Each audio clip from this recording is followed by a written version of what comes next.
Oke, shalom. Selamat malam buat kita semua, para pemirsa daripada Lighthouse ID. Pada kesempatan ini saya senang sekali kalau kita boleh sama-sama kembali berkumpul untuk dapat berbincang-bincang.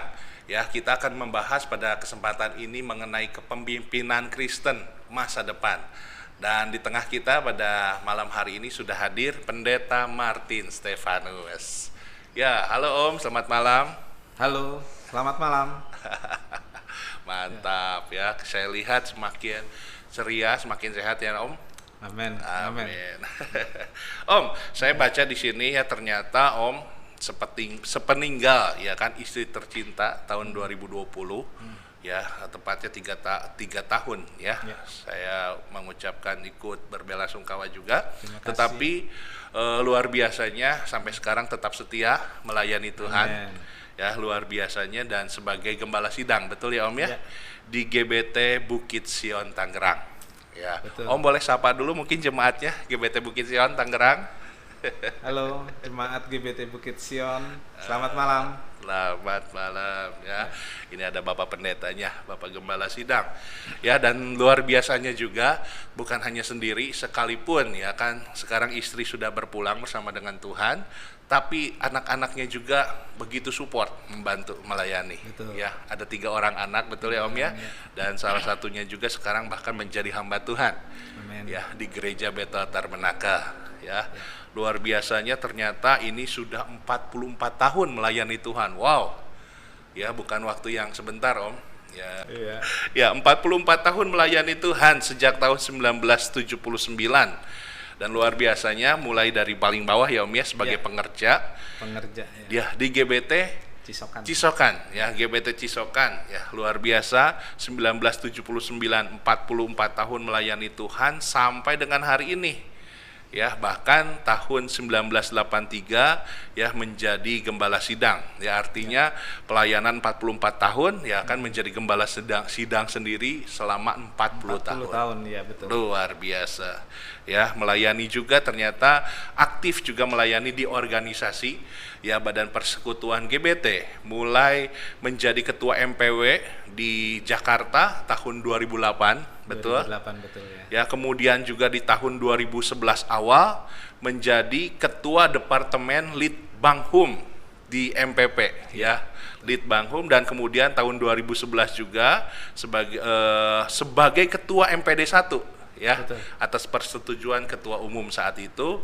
Di tahun 2015 juga melayani Tuhan setia sebagai ketua 1 bidang organisasi di Majelis Pimpinan Pusat. Ya, betul ya, betul. Luar biasa.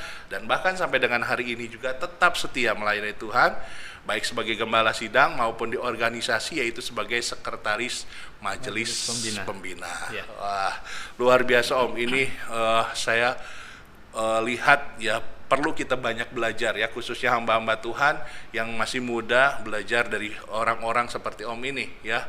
40 tahun, 45 tahun bukan waktu yang sebentar Om ya.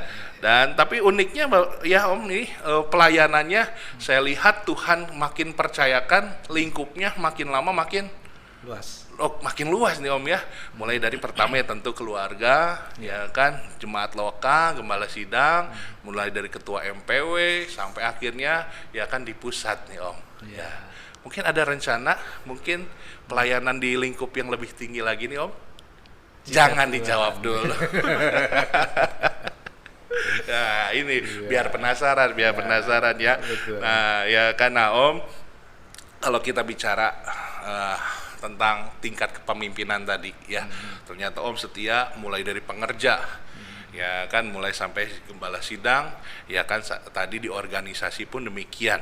Nah, apa prinsip yang Om pegang ya kan sebagai pemimpin Kristen ya kan untuk terus bisa setia melayani Tuhan? Bukan hanya setia di sini, kadang kan orang pikirnya setianya bicara soal waktu, tapi setia itu kan bukan hanya soal waktu saja Om ya. Betul. Ada banyak hal di dalamnya. Nah, apa yang bisa membuat Om 40 tahun sebagai gembala sidang ya kan, dan melayani juga di organisasi ya kan sampai dengan hari ini? Prinsip apa yang Om pegang sebetulnya Om?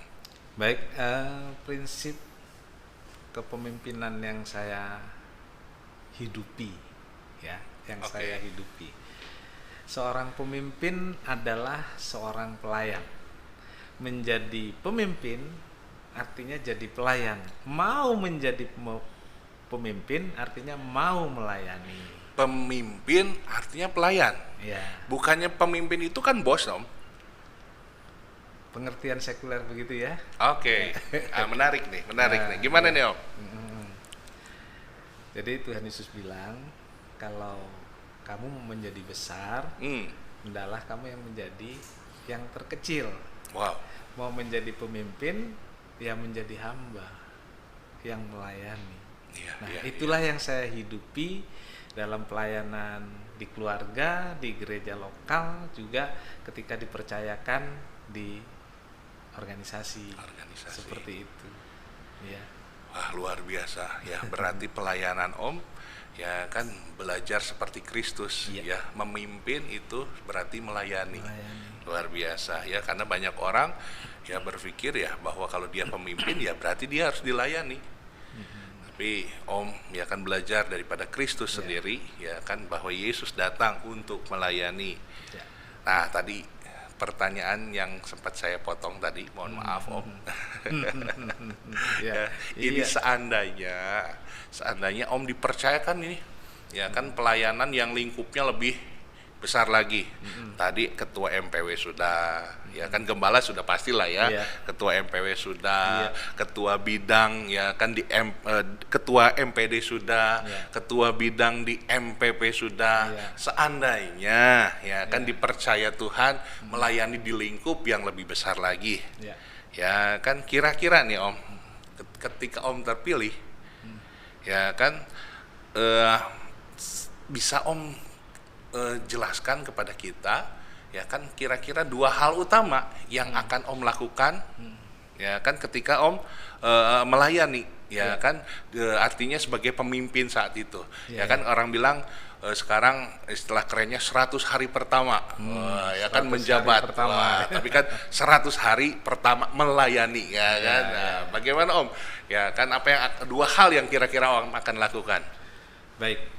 Jadi di 100 hari pertama itu yang dilakukan tentu lebih ke konsolidasi, ya, penjabaran tugas-tugas kepada tim, Ya. kepada ketua-ketua, kepada departemen-departemen, Ya. ya, konsolidasi personal, lalu penjabaran tugas-tugasnya. Oke. Nah, itu yang paling mendasar itu. Jadi harus ada saling pemahaman di sana. Pemahaman. Ya. Lalu yang kedua, check and recheck. Jadi dalam perjalanan organisasi itu kan ada banyak hal yang terjadi, Iya. yang sudah terjadi, yang nanti akan dikerjakan, Oke. gitu. Nah, ada check and recheck. Itu artinya ada identifikasi, Ya.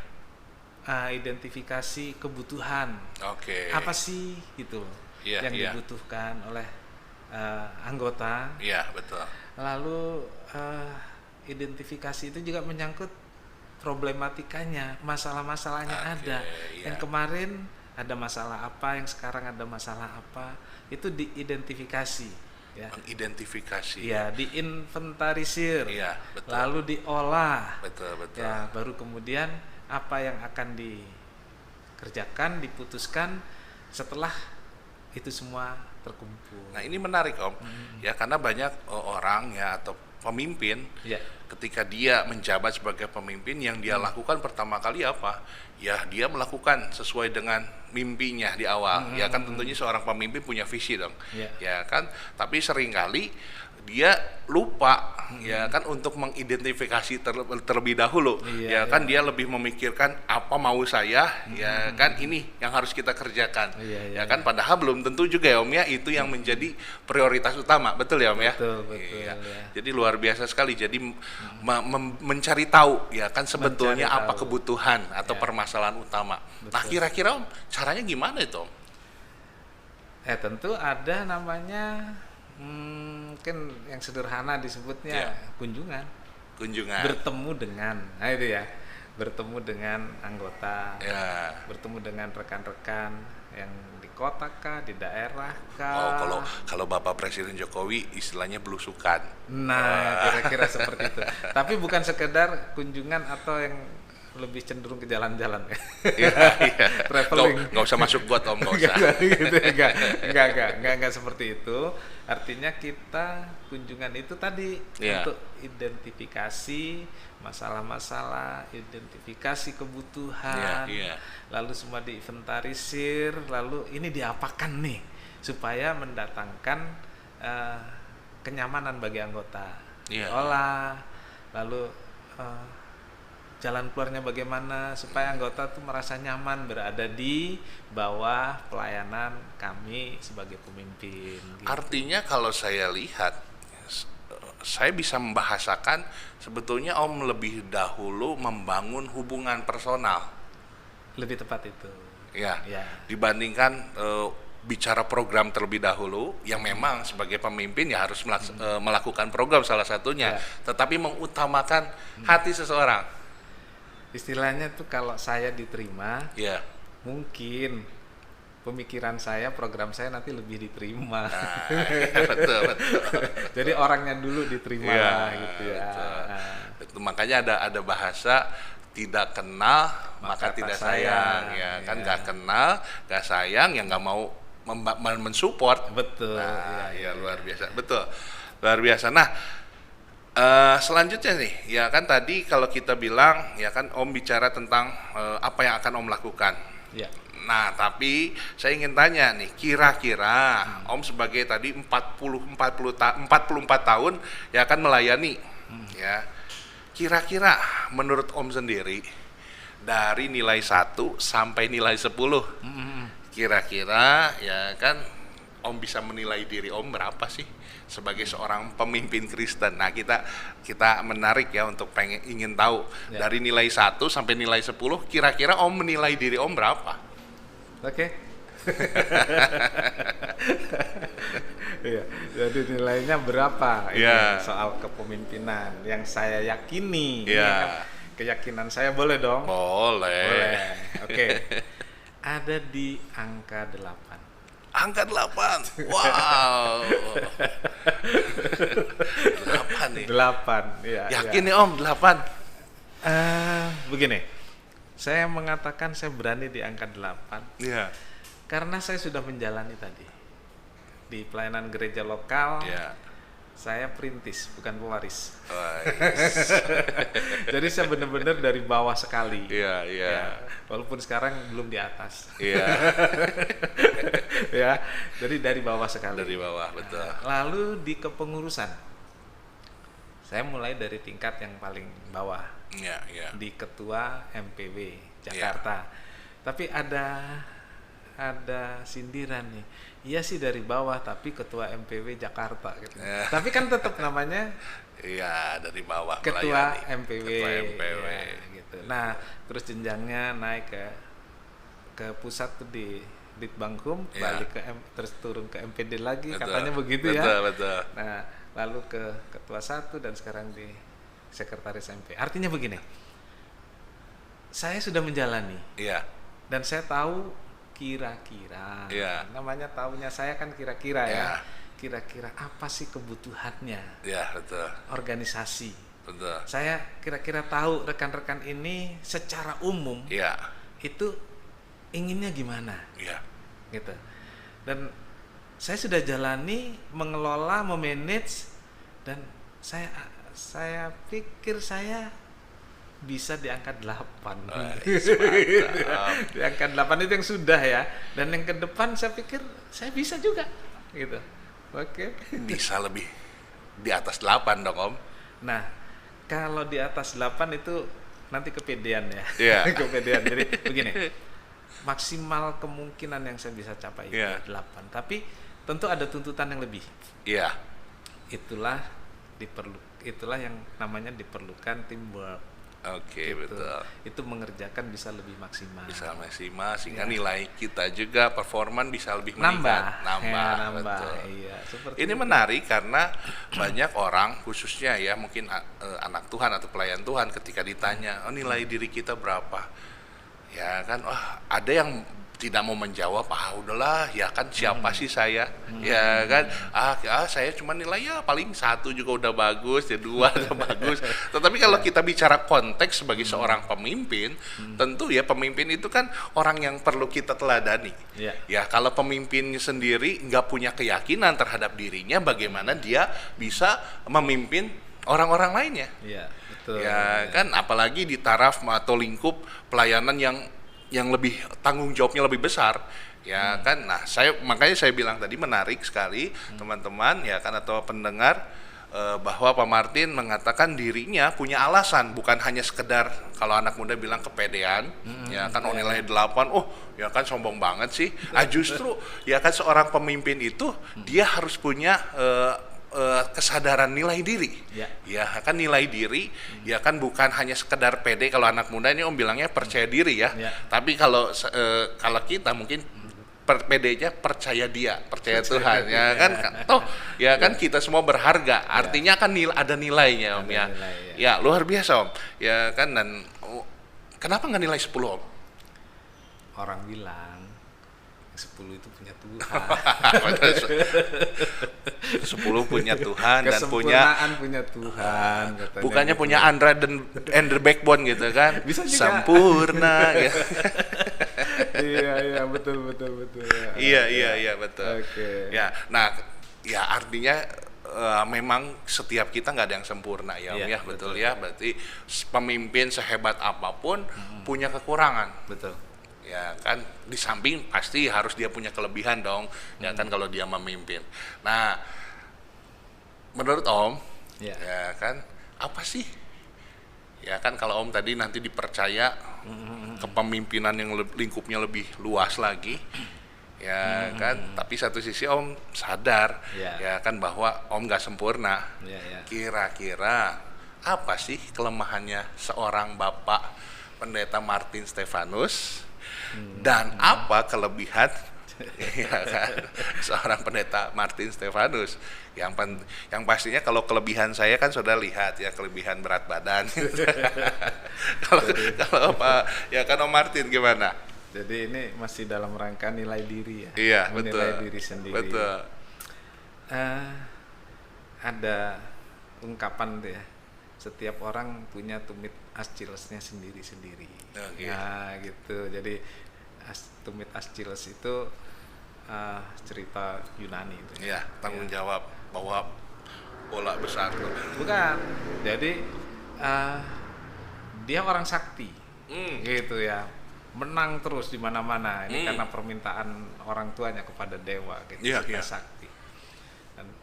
Kan kelemahan saya so tahu gitu. Nah, kemudian dibawalah kata dewa, bawa ke sungai, apa itu namanya tuh, celupkan, semua yang kena air itu akan kebal. Nah, si bapaknya celupkan itu dengan memegang tumit, karena kalau perang yang rawan kan kepala. Jadi tumitnya dipegang, tumitnya nggak kena air. Semuanya sakti, semuanya tahan benda tajam dan peluru kalau sekarang ya, tapi tumitnya nggak aman kan? Aman, betul. Aman, iya. Satu kali dalam peperangan dia dipanah nggak kena, ngebalik itu anak panah kena dinding batu, balik ke tumitnya mati dia. Ya, jadi setiap orang punya titik lemahnya, lemahnya sendiri. Jadi bahasanya itu setiap orang punya tumit Aschillesnya sendiri-sendiri. Saya juga punya. Saya juga punya. Nah, ini soal kerja kan, ya, kerja sendiri bisa, siapa sih yang nggak bisa, tapi tentu nggak maksimal. Betul. Nah itu bagian dari yang disebut kelemahan. Saya bukan superhero, jadi saya perlu punya tim yang solid sehingga dapat memaksimalkan hasil kerja dan keputusan-keputusan yang diperlukan. Jadi nggak bisa sendiri saya kerja. Itu kelemahan. Menurut saya, kan nilai diri sendiri dong. Yang kedua, saya itu gampang mempercayai seorang. Ya mudah gitu. Mudah percaya sama orang. Makanya anak saya bilang, papa tuh gampang kena tipu. mudah mempercayai Mudah, seseorang gitu ya. Untungnya nggak jadi tukang tipu ya Om ya. Lebih baik ditipu daripada jadi tukang tipu kan. Ya, nah, tetapi di sini positifnya, Ya. ya, saya gampang mempercayakan sesuatu pekerjaan atau aktivitas itu kepada orang-orang lain, terutama ke rekan-rekan yang muda. Nah, iya. Jadi saya percayakan. Biasanya tuh nolak, saya nggak bisa, Ya. saya masih muda, Betul, gitu ya. betul. Tapi biasanya saya bujuk, Ya. gitu. Nah, ternyata saya bisa menemukan beberapa mutiara di sana. Karena rekan-rekan ini setelah dipercaya dia bertanggung jawab, yang kemudian ternyata mereka berpotensi dan saya bilang nih dia berpotensi jadi pemimpin masa depan. Wais, Gitu. mantap. Berarti justru kelihatannya sebagai kelemahan tapi sekaligus juga sebagai kelebihan ya Om ya. Gak bisa kerja sendiri, kelemahan.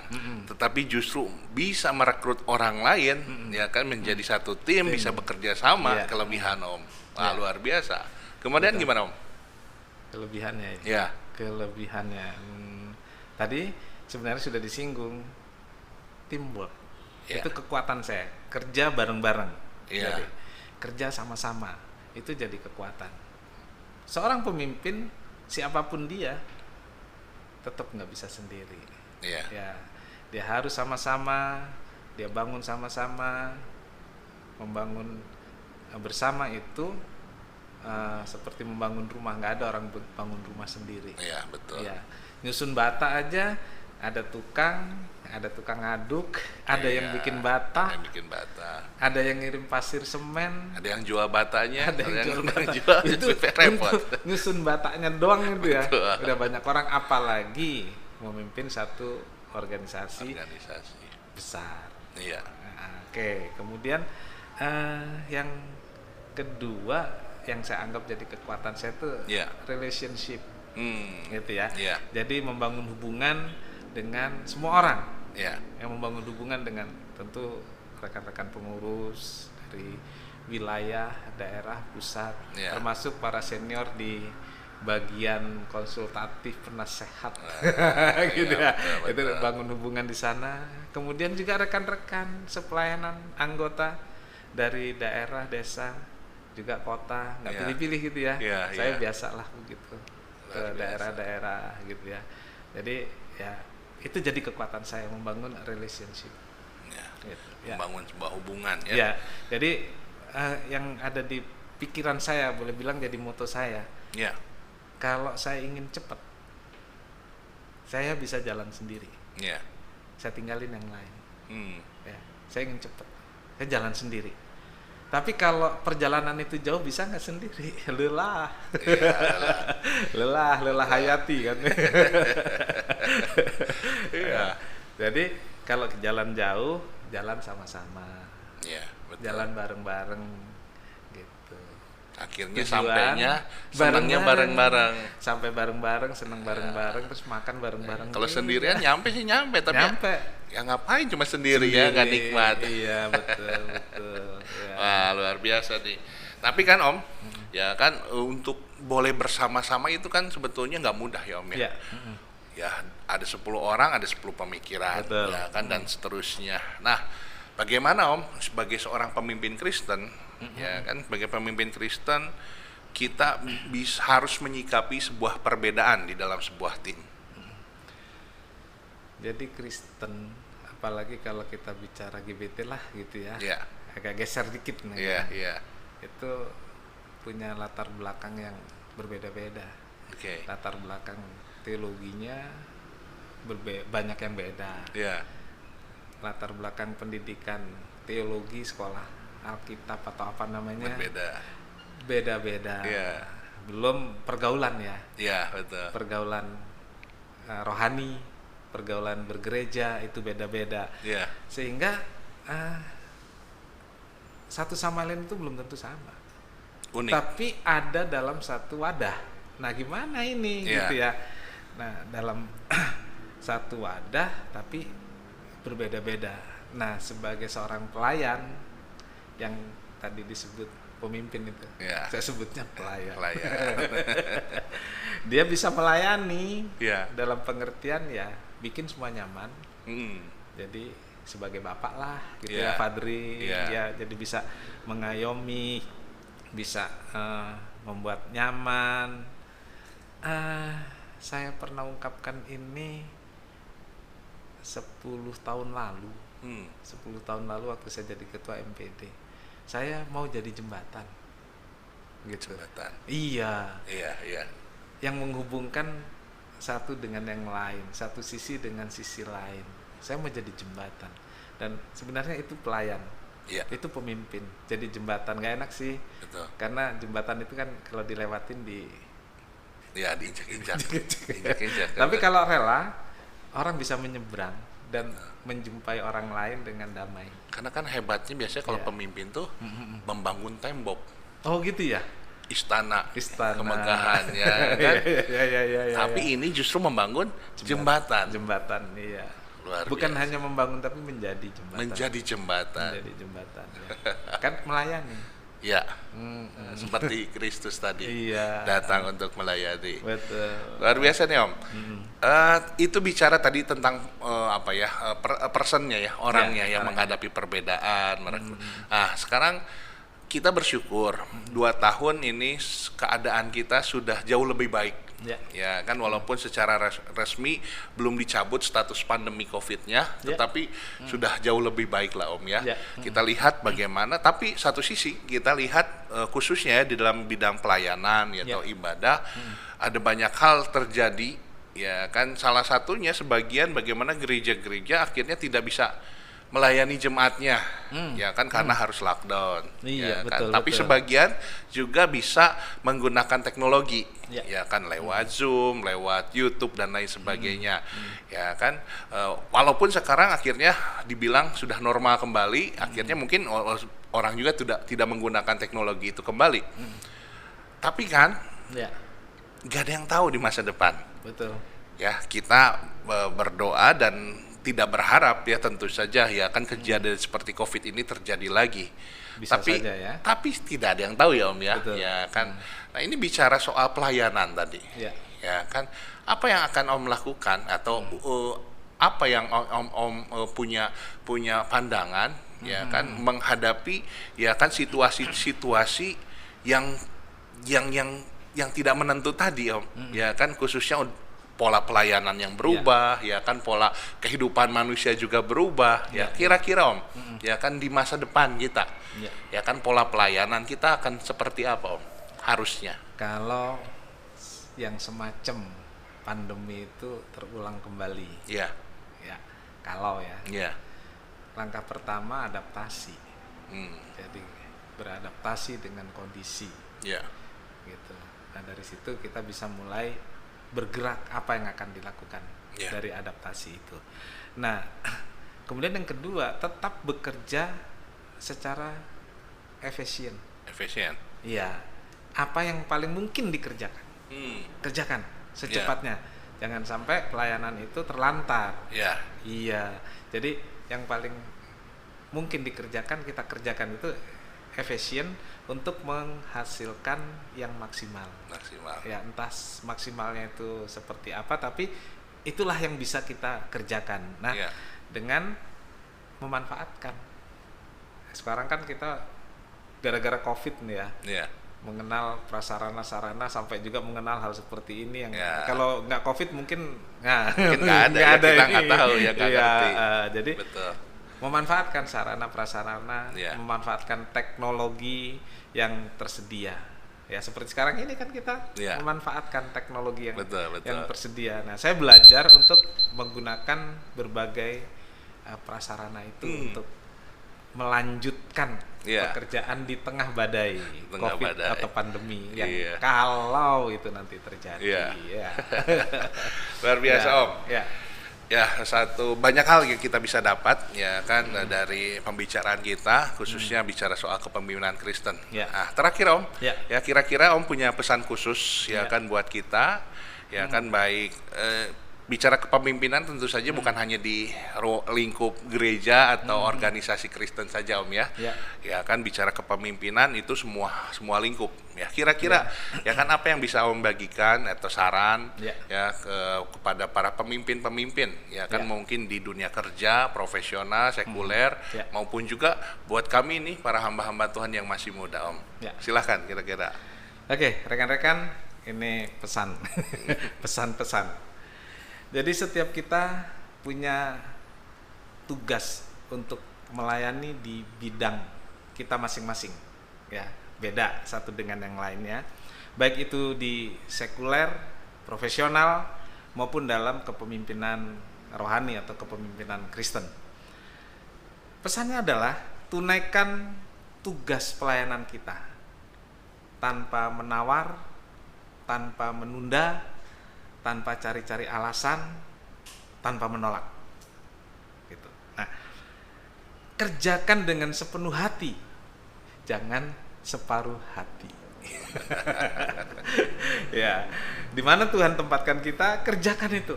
Dengan sepenuh hati, setulus hati, bukan dengan separuh hati. Baik itu di dunia sekuler, juga di pelayanan atau di bidang-bidang rohani. Jadi saya tutup dengan satu kalimat, Soli Deo Gloria. Oke, puji Tuhan. Terima kasih teman-teman, itulah perbincangan singkat kita pada kesempatan ini. Saya percaya kita semua bisa mendapatkan sesuatu yang baik.